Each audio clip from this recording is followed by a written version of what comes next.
And we Hey, are live. hi everybody from this is another exciting episode of All Things 3D where we talk about everything 3D and it's our 4th of July edition. It is Friday, July 4th of 2014 and I'm Chris Kopak. I'm in Ashland, Oregon, and this is my co-host Mike. And I haven't left anywhere. Yes. Hi, I'm Mike. Mike Balzer, and yeah, we're just going to go over some news items that happened this week in the 3D world. So why don't you kick us off, Mike? Okay. Well, as Chris mentioned, he's been gallipopping around in the forest of Oregon, and so he didn't have a lot of time to go pick up some items. But I picked up the slack because that's all I do is 3D. So we'll have plenty of things to talk about. So the first thing I want to talk about, let me head out to it, is there it is. Uh, Again, my go-to site, 3dears.org. Thank you again. Looked at Don Foley's, recreated the Ellis Island Customs House. So they went through a lengthy little article, which is kind of fun. So if you're into 4th of July, I know some of our audience is not from the United States, but if you're not, oh well, you can celebrate or at least build this really cool Ellis Island replica. And he kind of goes through and talks about how he did it. He used a product called Lightwave, which is a really cool 3D application. It's been around for a while, and it's fairly mature. And as you can tell, it's a very elaborate application, kind of like 3D Studio and a few other applications that have matured over the years. And essentially, he built this in sections or layers, as he called it, for each floor, and then assembled it. I think he identifies his printer in here somewhere, but he talks about it later. Actually, he even goes into specifics of actually how he printed it. But then I don't know about you, Chris, because you've got one of those cool, uh, large, expensive printers with dissolvable filament. But what I've had problems with, well, you've got the Rostock Max. I don't know. It's been kind of a pain to remove items from the bed, It can be for sure. and he talks about how he's gouged himself, and I have to empathize. I, Talking is not something I do well, is it? Yes, it is. But I have empathy for him because I have gouged myself. I have scars over all my hands. But he found a solution, which I've used as well. Run warm water over your print. Yeah. And it has worked for me because I use, as I mentioned before, the glue stick, and it seems to work really well. It warms it up, softens it up, and then you can get your whatever you use, your paint scraper, to get underneath it. So I highly recommend it, especially with large prints like this, with a Hmm. large flat surface. And believe me, if you do this after a while, either wear the shucking gloves that you use for oysters or that, or put up with the scars. And it Yeah. can be painful. Luckily, I have not had to go to the emergency room yet. Yeah, I've got some So good ones. so this is pretty cool. So if you wanted to get into creating actual architectural work, or if you just want to read the article so that you get some ideas if you have some of your own. I know, Chris, that you created some 3D prints from architectural students, or and actually maybe even some people who are actual architects. And I've done a few as well, and I think they can be really neat. But for 4th of July, this is an opportunity. And if you don't mind, I'm just going to go ahead and move right into the next one. Yeah. And I don't know if you've ever been out to this site before. It's called TF3DM, and essentially it's a place that you can download models for free. Hmm. Now, a lot of them are not print ready, but if you've worked in 3D, there are tools out there to make things 3D ready. But sometimes it's better to go out and find a model and manipulate it than to try and do it from scratch. So as I've got here, to go along with your Ellis Island, you can create your Statue of Liberty. Now, it all depends on the person who's created it.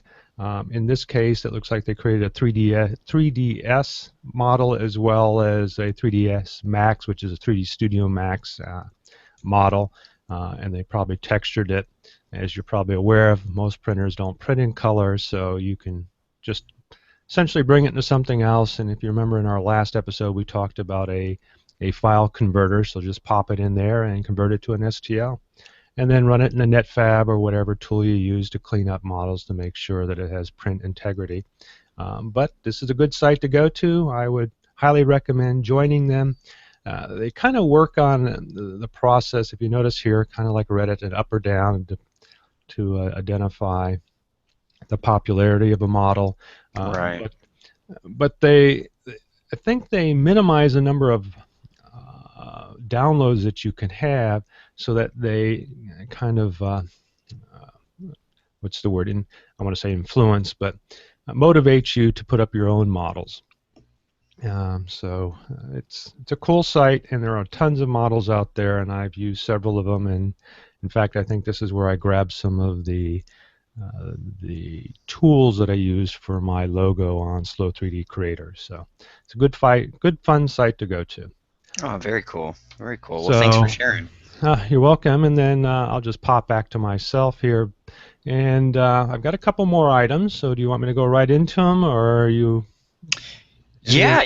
You know, I have had a chance to check out this the Google Cardboard, which I think is incredible. I had heard about it maybe last week, and then you had just sent it over this morning.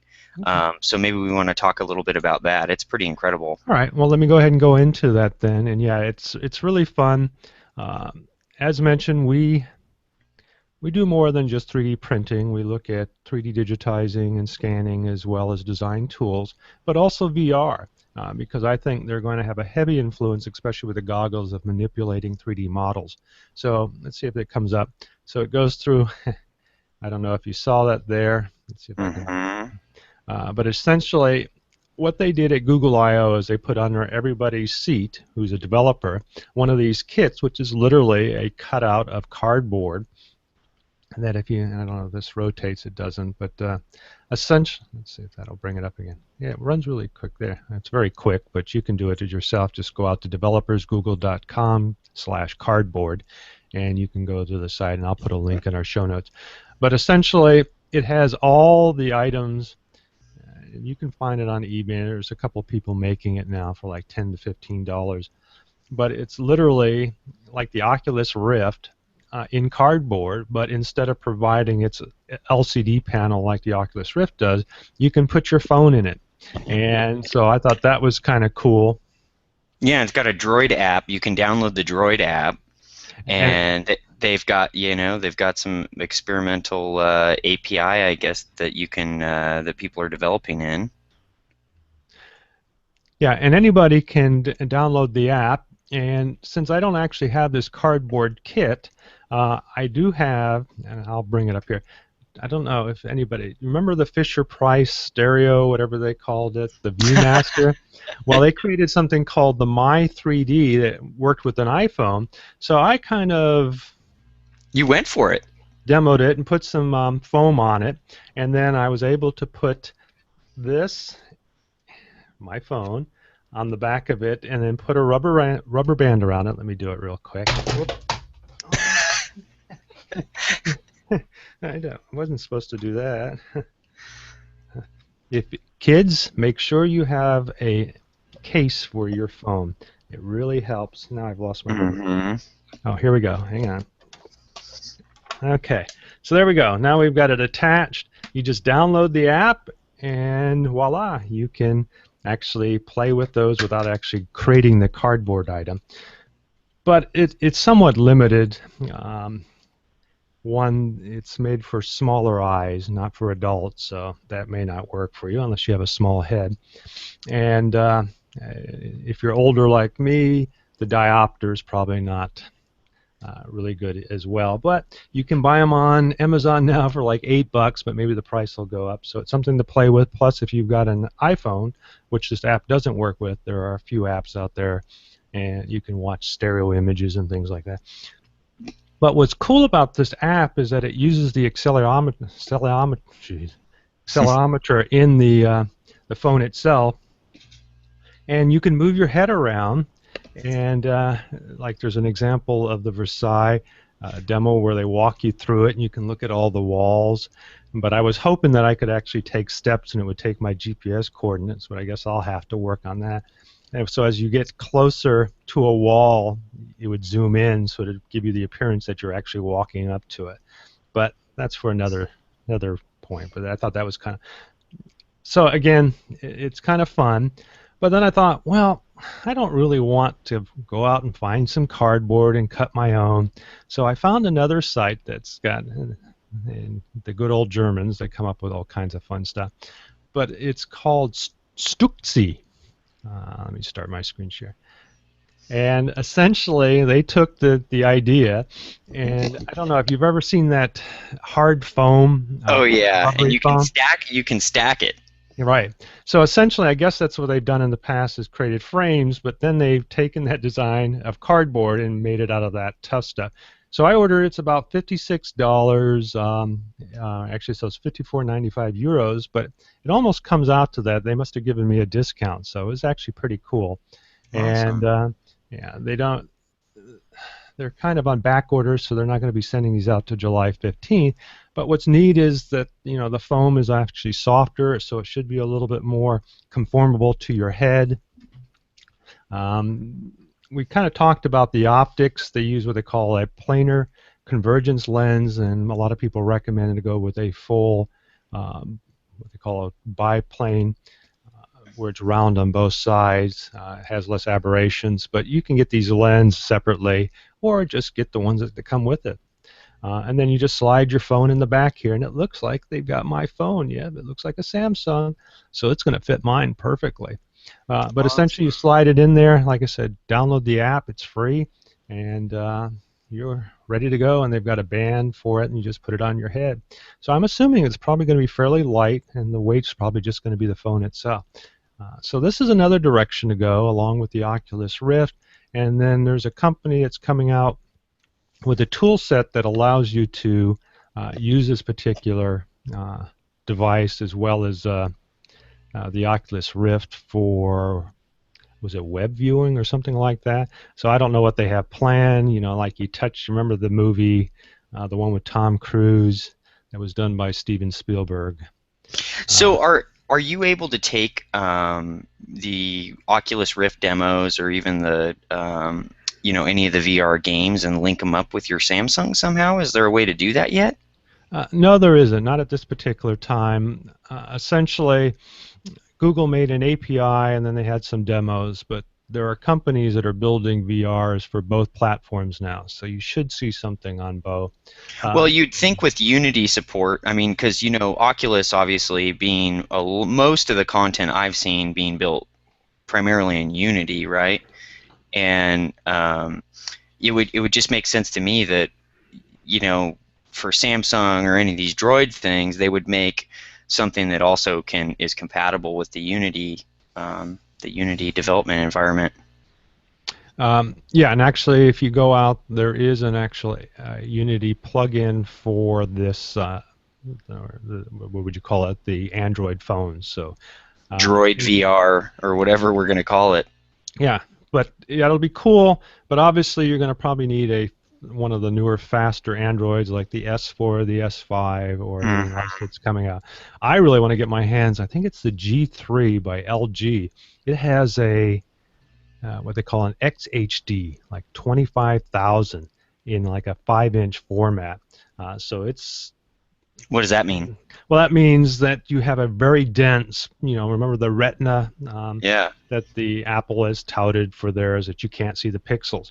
Well, the thing about these things is they magnify the pixels. So if you don't have a dense screen, then you're actually going to see the pixels. And that was one of the problems with the original Oculus Rift, is that since they have to split it into two stereo images, you're only getting half the resolution, and it was originally only a 720p or 1280, so it's about 600 pixels per eye. Well, that's not a lot.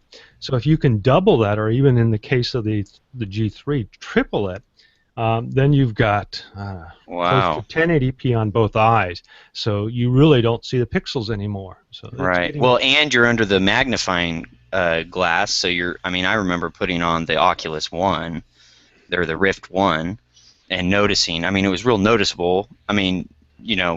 the content is amazing. Don't get me wrong, but that was one thing I did notice was you could clearly see the pixels in each in each eye. Yeah, they call that the screen door effect. But again, the Oculus Rift 2 is coming out, and from what they said this month, so we'll find out more about that. But Right. this is just another way to get into it very easily, very cheaply. And if you don't want to build it yourself, there are people who are already creating the cardboard kit, or you can go with the Stuxi product. What are they calling it? The VR-Spektiv. So you can go with this product as well, and yeah, I think it's going to be pretty neat, and competition is good. And then also there's a Sony product coming out as well. So VR seems to be the popular thing right now. And and be on the lookout for a 3D printable version, I guess, right? I mean, it's Well, actually, that's a good point, and I should have had a link there. I did go out to Thingiverse, and there is a few of them.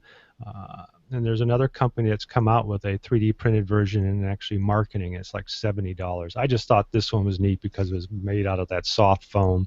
right. But yes, there are some 3D printed, and that was the direction I was going to go originally.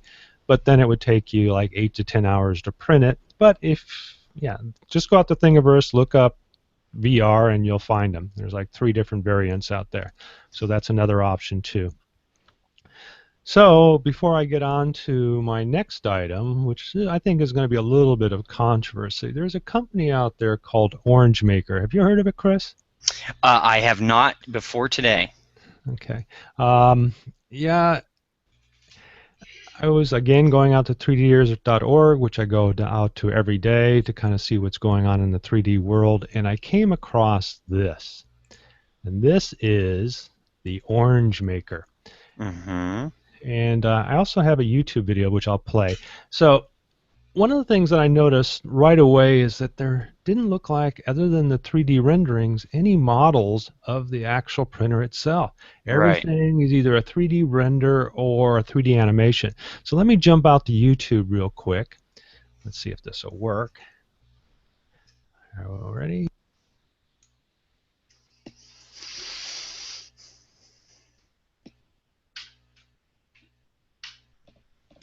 Heliolithography, they're claiming is the actual process. They claim it's like SLA, but it's not SLA, and that it's a technological improvement on SLA is what they're claiming on the website.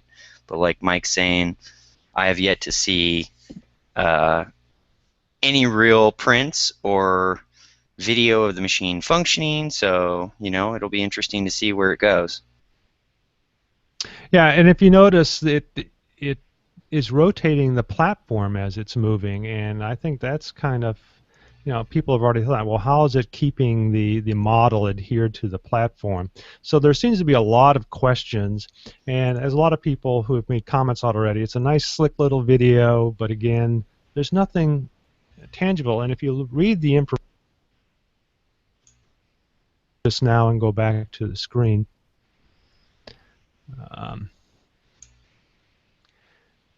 let's see.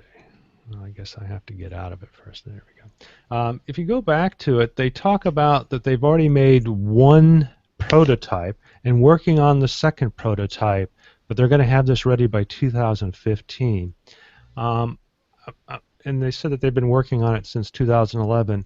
What strikes me about this is that this particular company has seen that there are a lot of other SLAs that are really coming to the market this year, and they're kind of behind the 8 ball because, I mean, how many people are going to buy SLL printers? I mean, they're not cheap. You're not going to go out and buy a dozen of them.